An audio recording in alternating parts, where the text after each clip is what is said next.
Ano po ba yung sistema nito? Well, ganito yun, Christian.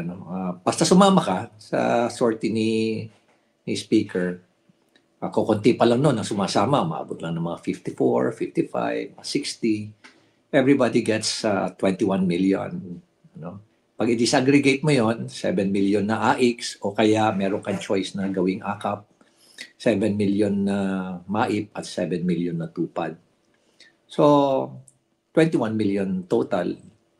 Yung informant ko nga, during that time, nakakakuan pa lang nakakailan pa lang siya, sabi niya. Pero ibang kasama ko, naka-anim na sabi niya. So, pag-anim pala, sabi ko, so 6 pala. Abot pala ng 21 million, 60, 126.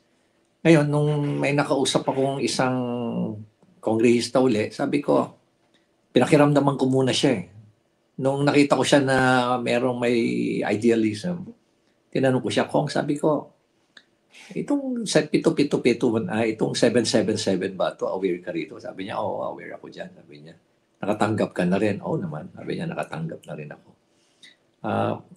Di ba marami na kayong, siyempre, nalaman na ng mga ibang kongrista na meron na palang 777. So, lahat na, dami nang sumasali. Oo, dami nang sumasali. So, ibig sabihin yan, dahil marami nang sumasali, 777, naging 77 na lang siguro. Hindi, 777 pa rin, sabi niya sa akin. Pero nilimit na lang ng 4 na beses na lang.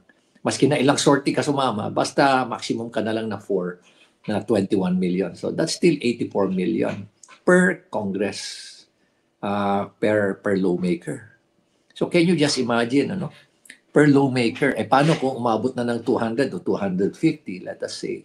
So 250 times 84, ganun na karami. Ganun pala kadali ang pagdi-disperse ng pera ng bayan.